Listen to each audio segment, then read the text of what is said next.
Thank you, Maya. That was a lot of information that you have given. It's a short presentation of yours. If I could, brief some of the very key important points is basically one, University of South Alabama has engineering and science, the science programs are ABET accredited, which is a top accredited for available for such types of programs. And the MBA programs are AACSB accredited, again, a top accreditation that could be available for the MBA program.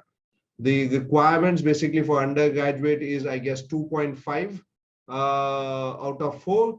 And there are scholarship opportunities. If you have taken about 3.5 and you have a SAT score, you can get maximum up to 10,000 US dollars per year. So it makes quite affordable. And if you can continue with a good GPA, this scholarship is renewed. So yeah, and from the 17,000 US dollars, you can get 10,000 Canadian dollars. So that reduces your cost. In terms of graduate program as well, they don't offer scholarship, but they offer assistantship, which can reduce your tuition fees and make it cost affordable. For undergraduate, for admission purpose, SAT is not required.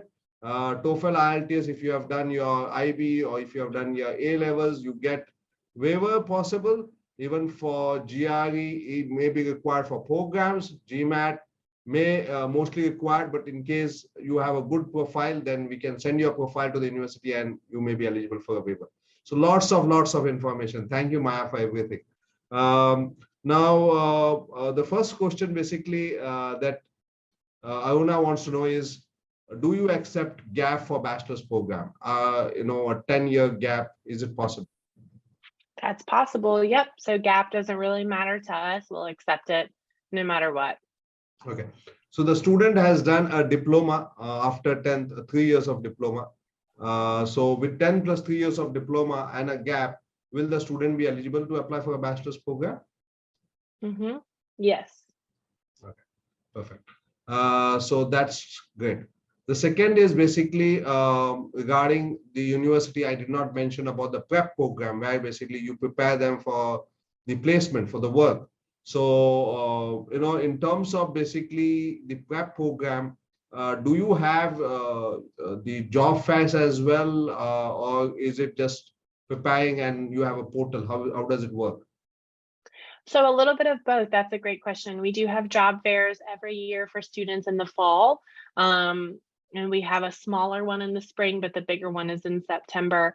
And that's going to be for on-campus work for students. And then in the fall and spring, we have fairs for off-campus if students want to try to do like OPT or things like that.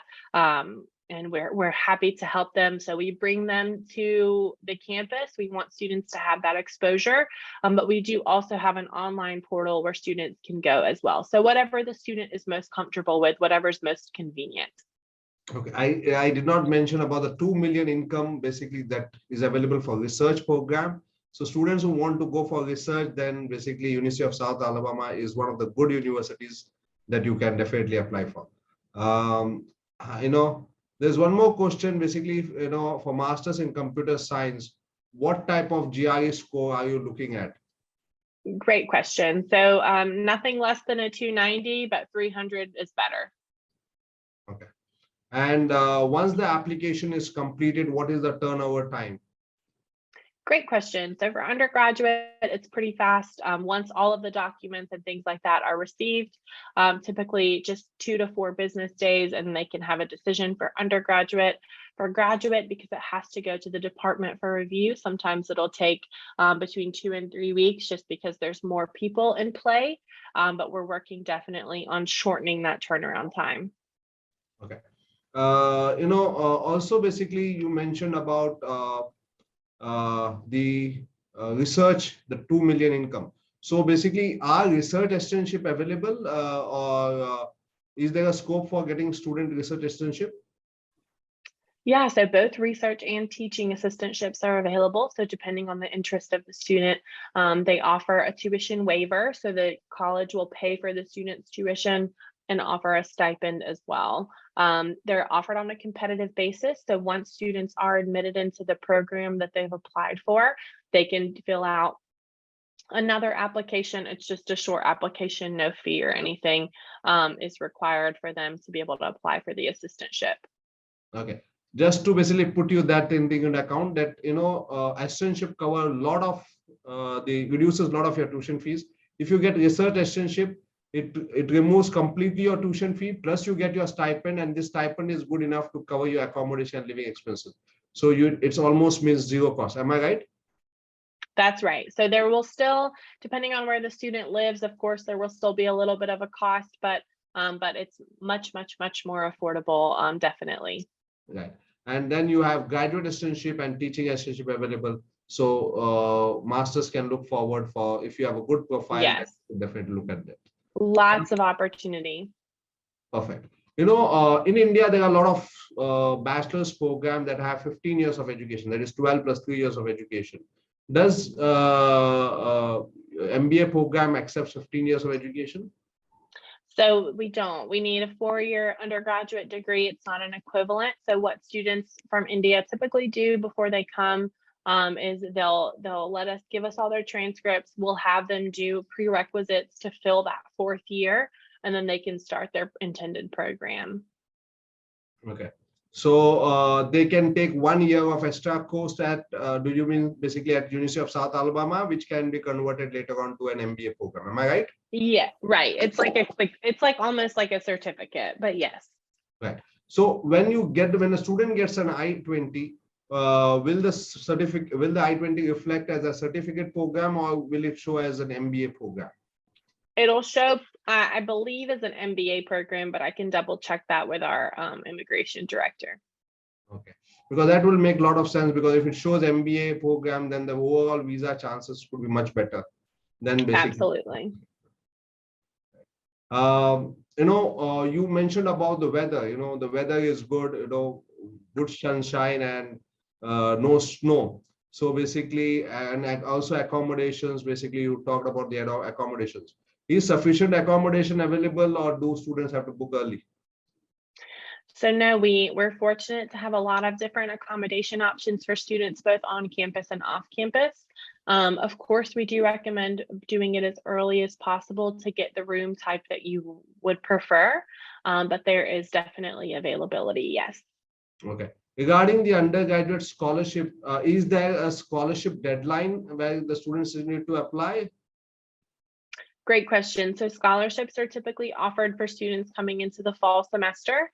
We will award them the first week of February. So the deadline is January 31st. Okay, perfect. That's good. And now basically, I guess, a lot of questions have been covered. One last question is basically that student wants to know is, once basically if the student wants to apply to a university, wants to connect to some of the students, is there a option available where they can connect to some of the students and talk to them? Yes, so we have a designated student. He's an Indian national student. He's happy to answer questions. He's in our office all the time. So I'd be more than happy to connect you guys as well with students that are currently enrolled here. And I'll even try to find somebody in the program of your interest as well. Okay. There's one more question actually. Do students have to fill a separate scholarship form, or does the application form suffice? Just the application form. That's a great question. You're automatically considered for the undergraduate scholarships. For graduate, you do, as I mentioned, have to fill out the assistantship form. Okay. Thank you, Maya. Thank you for answering all those questions. Thank you. And for thanks, everybody. I think that we've gone over, application, admission, things like that. I will mention our application fee is about $35 for undergraduate, $60 for graduate. Right now, we're not able to offer fee waivers, and our deadlines are going to be November 1st for the spring semester, June 15th for the fall semester, and we do have a summer intake for undergraduate students. March 1st is the deadline. Thank you, Maya. Thank you very much for coming, presenting for us. Have a good day and a good weekend ahead. Thank you. Thank you. Bye, everybody. Bye, Richard. Good to see you.